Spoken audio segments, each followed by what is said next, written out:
kemuhammadiyahan.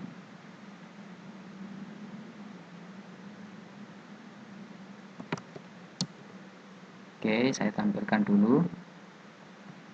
Oke, seperti judulnya yang di pamflet, Muhammadiyah sebagai gerakan pembaharuan, nanti kita akan mempelajari hal-hal yang sederhana teman-teman. Ya kalian pasti tahulah gitu. Kalau Muhammadiyah itu kan sebenarnya berasal dari Muhammad ya, Muhammad dan Iyah. Gitu. Muhammad itu Nabiullah Muhammad Shallallahu Alaihi Wasallam. Kemudian Iyah itu artinya pengikut dari Nabi Muhammad gitu. Tapi Iyah di sini nggak cuma sebagai pengikut yang bersyahadat asyhadu alla ilaha illallah wa asyhadu anna muhammadar rasulullah, tapi juga untuk mengikuti sifat-sifatnya dan mengikuti ajaran yang diajarkan oleh Nabi Muhammad. Kenapa? Karena penggunaan kata Muhammadiyah itu pakai ya nisbah teman-teman. Jadi bukan sekedar mengikuti orangnya, tapi juga mengikuti ajarannya, mengikuti sifatnya, dan mengikuti segala hal yang berkaitan dengan Nabi Muhammad itu sendiri. Nah kemudian secara umum Muhammadiyah ini didirikan di Kampung Kauman di Yogyakarta dan pada tanggal ini hijriyahnya, tanggal Islamnya itu 8 Zulhijjah tahun 1330 Hijriah, kemudian untuk tanggal Masehinya itu 18 November 1912 oleh seorang yang bernama Muhammad Darwis atau sekarang yang mungkin kita kenal sebagai Kiai Haji Ahmad Dahlan. Jadi Kiai Haji Ahmad Dahlan itu punya nama asli. Nama aslinya itu Muhammad Darwis. Kemudian ketika beliau ke Mekah belajar di sana dan dia mendapatkan nama gelar lah istilahnya seperti itu. Nama panggilan diberikan kepada Muhammad Darwis sekarang bernama Kiai Haji Ahmad Dahlan. Oke, ketika setelah selesai dari tanah suci beribadah haji, beliau langsung menyemaikan benih pembaharuan gitu. Jadi Muhammadiyah ini terkhususnya Kiai Haji Ahmad Dahlan itu unik teman-teman. Beliau itu lahir di lingkungan keraton yang kejawanya kental sekali gitu. Kemudian ketika belajar ke tanah suci itu Arab waktu itu sedang masa-masa Wahabinya teman-teman, masa-masa ya Wahabisme. Tapi ketika pulang ke Indonesia itu dia menjadi seorang yang istilahnya itu membawa api pembaharuan gitu, bukan menjadi konservatif gitu dan seterusnya. Nanti apa sih ide-ide pembaharuan yang dibawa oleh Kiai Haji Ahmad Dahlan? Nanti kita bisa simak di slide berikutnya. Oke, ini materinya teman-teman. Kalau mungkin mempertanyakan, karena saya juga nggak terlalu memiliki apa ya istilahnya background kemuhammadian yang kuat. Jadi saya memiliki referensi rujukan teman-teman. Kira-kira bukunya apa sih yang dipakai gitu kan? Kalau misalkan teman-teman mau baca buku yang saya pakai untuk materi ini, siapa tahu pengen belajar lebih dalam, itu bisa dicek di buku Play Buku Google. Itu bisa di-download secara gratis, dibeli secara gratis, ditulis oleh seorang profesor alumni IPM Ikatan Pelajar Muhammadiyah bernama Pak Haidar Nasir yang saat ini telah menjadi ketua umum pimpinan pusat Muhammadiyah yang kedua kalinya gitu. Sudah 2 periode ini dan dia di tahun 2010 membuat buku. Bukunya itu namanya sama seperti judul ya. Muhammadiyah sebagai gerakan pembaruan. Dan sebenarnya saya cuma yang share sedikit aja apa dari yang di buku itu gitu. Mungkin teman-teman kalau ingin mendalami kemuhammadiyahan dalam apa ya pembaruan ini nanti bisa dibaca langsung ke buku itu ya. Nanti bisa dicari aja deh. Oke lanjut. Jadi sebenarnya apa sih Muhammadiyah itu yang bisa membedakan antara organisasi yang lain itu adalah pada gerakan pembaharuannya atau kalau dalam bahasa Arabnya itu tajdid ya, tajdid fil Islam gitu. Ya intinya sebagai Muhammadiyah itu intinya adalah pembaharuan gitu yang bisa membedakan. Tapi apa sih maksud dari pembaruan itu? Mungkin bertanya-tanya ya. Udah sering dapat kata pembaruan, tapi ya kurang mengerti apa sih maksud pembaruan itu gitu kan. Nah, pembaruan kita bisa lihat langsung dari contohnya ya. Misalkan ketika Ki Haji Ahmad Dahlan itu pulang ke Yogyakarta, dia itu melihat kok masjid-masjid itu di Jogja itu kok nggak selurus ya, selurus dengan arah kiblat gitu loh.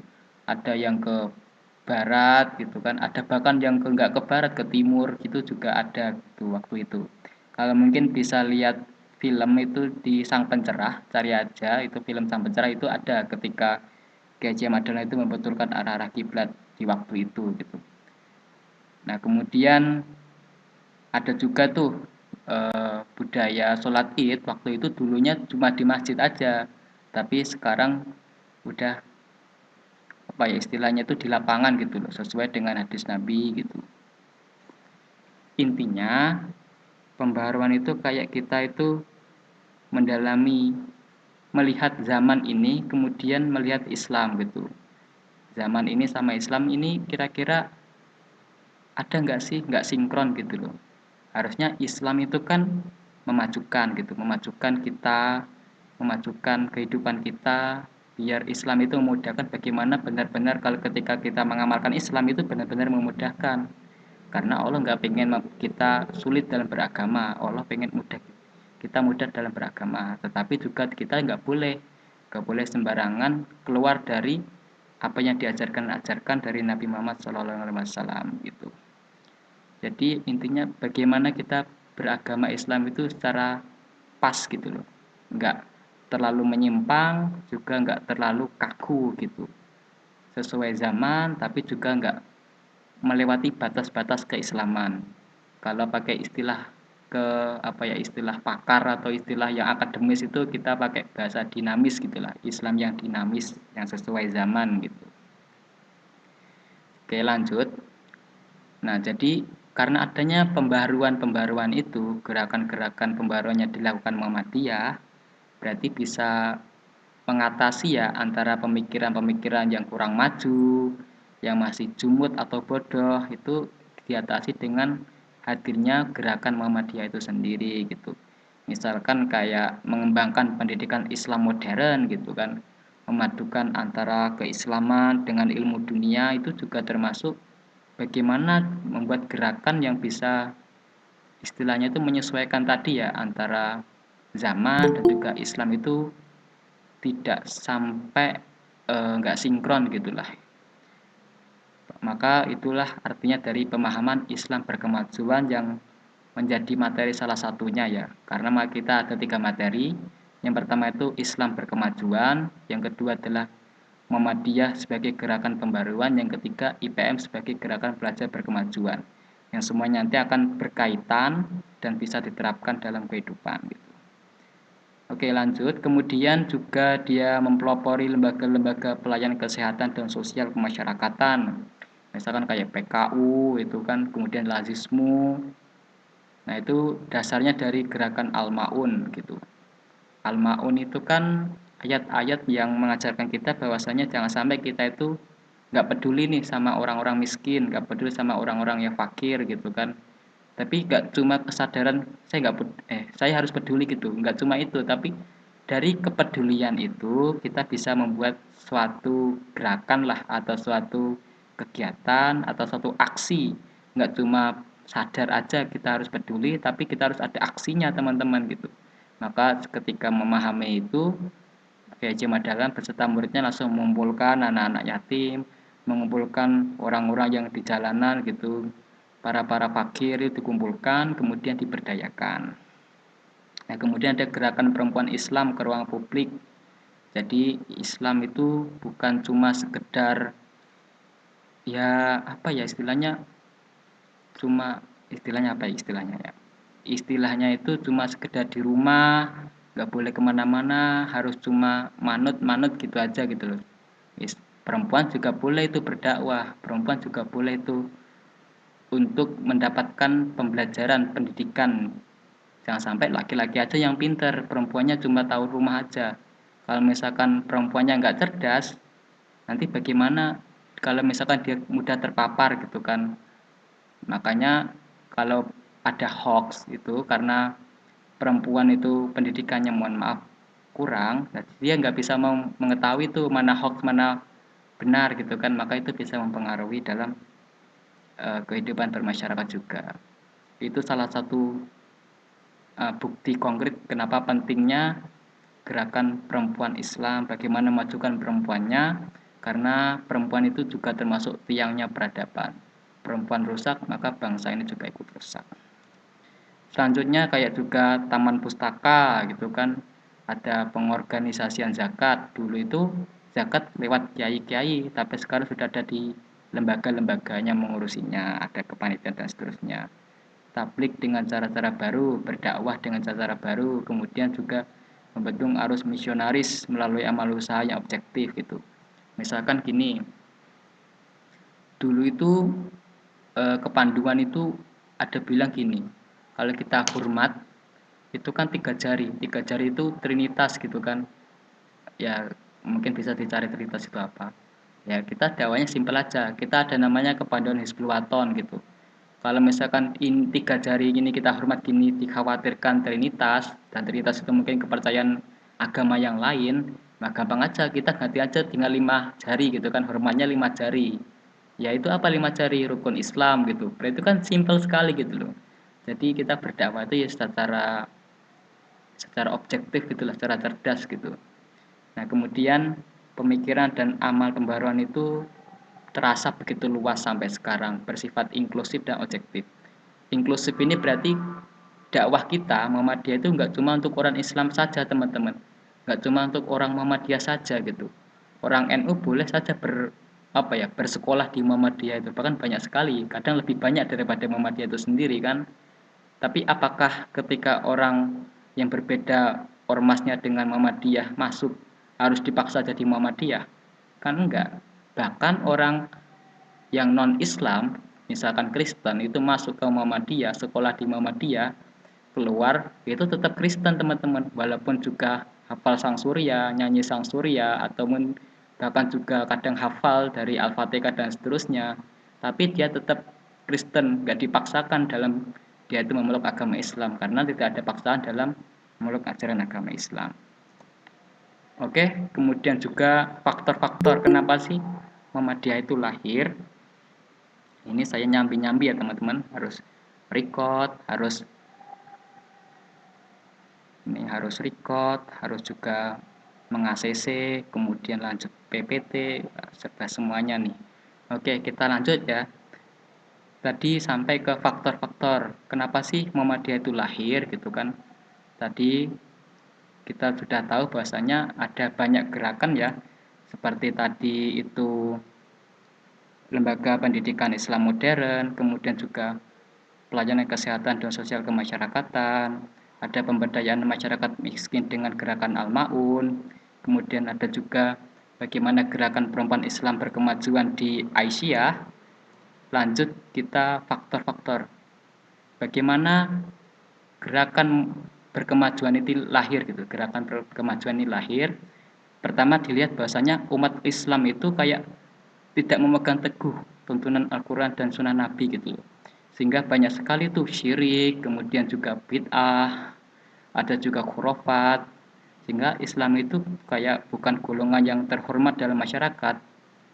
Kayak seakan-akan Islam itu di pandangan masyarakat yang mungkin bahkan bukan bukan orang Islam, bahkan orang Belanda itu memandang kayak Islam itu agama orang miskin gitu loh. Karena melihat orang yang beragama Islam itu kok nggak istilahnya itu ya miskin gitu, nggak ada kemajuannya dari kita beragama Islam gitu. Maka seakan-akan Islam ini nggak menjadi cahaya gitu, cahaya ketika kita mengamalkannya, ketika kita mengajarkannya dan mendalaminya. Dan kemudian kayak tidak ada persatuan dan kesatuan di antara umat Islam gitu. Jadi kayak nggak ada yang mewadahi antara umat Islam yang satu dengan yang lainnya, masih tercerai-berai. Islam itu akan seperti buih-buih di lautan gitu, nggak ada maknanya, banyak tapi nggak ada maknanya gitu. Maka adanya wadah Muhammadiyah itu juga menjadi pendorong lah kira-kira pentingnya agar warga umat Islam yang banyak itu ditingkatkan antara kualitasnya, SDM-nya, kemudian juga disatukan dari banyaknya itu menjadi satu saf yang kokoh gitu, barisan yang kokoh. Dan kemudian ada kegagalan ya dari sebagian lembaga-lembaga pendidikan Islam itu dalam memproduksi kader-kader Islam karena tidak lagi dapat memenuhi tuntutan zaman. Jadi sebenarnya pendidikan Islam itu banyak teman-teman. Ada yang pondok, ada yang mungkin pendidikannya lewat guru-guru, kiai-kiai itu banyak ketika itu di masa-masa penjajahan. Tetapi kok hasil dari pendidikan itu nggak bisa merubah masyarakat. Ya cuma ya sholat gitu, zikir, tapi nggak bisa merubah keadaan masyarakat yang terjajah gitu. Maka inilah yang menjadi dorongan bahwasanya Muhammadiyah itu bisa harus merubah masyarakat gitu. Karena Islam ini hadir untuk mengangkat hidup masyarakat, untuk mengangkat hidup pribadi, dan itu bisa menegakkan peradaban yang lebih baik gitu.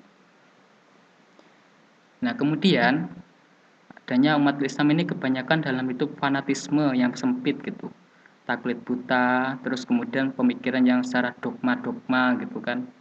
Kemudian ada yang konservatif, formalisme, dan tradisionalisme. Mungkin kalau nggak tahu ya istilah-istilah apa sih fanatisme, apa sih taklid buta itu, karena ya pemikiran orang beda-beda. Jadi banyak masyarakat itu ya seakan itu cuma ikut-ikut aja teman-teman. Jadi dia itu nggak punya pemikirannya dasar, tapi cuma ngikut, oh jarene Pak Kiai iki ngene berarti ngene gitu. Padahal kan bisa aja potensi walaupun segelar apapun dia dan mungkin S2, S3 ataupun gelarnya apapun dalam masyarakat itu pasti ada kecenderungan bisa salah teman-teman. Tapi yang menjadi masalah ketika kita terlalu memaksumkan ya atau mungkin menganggap semuanya dikatakan tokoh itu benar nanti bisa bermasalah semacam fanatisme yang sempit gitu.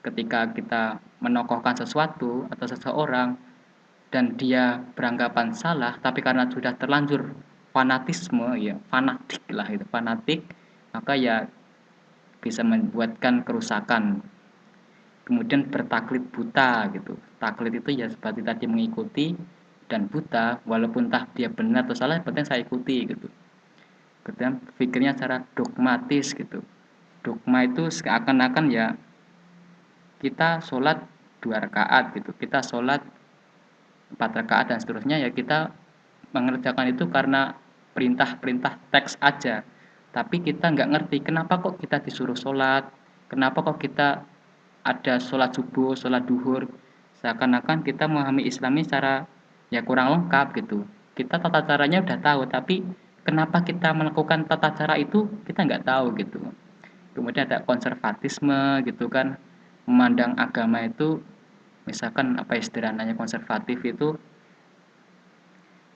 misalkan menganggap bahwasanya ketika ada orang pakai pakaian mungkin pakaian Belanda itu orang masyarakat Islam waktu itu kayak menganggap orang itu sedang bertasyabuh dengan orang kafir gitu menyerupai orang kafir gitu. Padahal Islam itu enggak mengurusi hal-hal yang berkaitan pakaiannya demikian selama kan Islam itu menyuruhnya menutup aurat gitu walaupun entah nanti berpakaian ala barat arah Indonesia yang pakai sarung arah mungkin arah orang di negara lain dengan adat istiadatnya masing-masing itu sah-sah aja asalkan menutup aurat teman-teman gitu jadi masih berdasarkan simbol-simbol aja yang kelihatan tapi secara nilai itu belum gitu nah kemudian ini keinsyapan akan bahaya yang mengancam kehidupan dan pengaruh agama Islam gitu serta berhubungan dengan kegiatan misi sending Kristen di Indonesia yang semakin menanamkan pengaruhnya di kalangan rakyat gitu. Jadi ya waktu itu karena gerakan penjajahan 3G salah satunya juga menyebarkan agamanya, maka ini juga menjadi keresahan lah antara Kiai Haji Ahmad Dahlan dalam mendakwahkan Islam gitu, menjaga bahwasanya Islam di Nusantara ini tetap ada gitu. Karena memang benar Islam itu akan ada di muka bumi ini, tapi secara Indonesia mungkin bisa tidak ada gitu. Kenapa bisa gitu ya emang seperti itu gitu. Contoh aja kayak kejayaan Islam di Spanyol gitu, yang sangat luar biasa dengan peradabannya, tapi karena serasa mencederai ajaran Islam itu sendiri, maka Islam dipindahkan ke negara yang lain. Seperti kejayaan di masa lalu ketika Mongol yang dikatakan menghancurkan banyak peradaban Islam, tapi kok akhirnya malah dia yang memeluk Islam gitu loh. Padahal dia yang memusuhi Islam tapi menjadi orang yang atau masyarakat yang memeluk Islam. Ya, itu memang Islam itu memang bisa tetap ada di muka bumi, entah skenario Allah bagaimana, tapi Islam bisa dipindahkan dari suatu wilayah. Dan alhamdulillah ini mungkin masih dipercayakan oleh Allah bahwasanya Islam masih ada di Indonesia, tapi mungkin kita bisa lihat banyak sekali orang Islam tapi tidak Islami, ya misalkan seperti normalisasi zina gitu kan, itu juga termasuk di tanda-tanda, ya tanda-tanda bahwasanya Islam ini mungkin sudah mulai menghilang gitu, hanya sekedar nama saja tapi secara nilai sudah mulai menghilang. Oke, lanjut. Ini ada yang login lagi, saya ACC dulu. Udah record, kemudian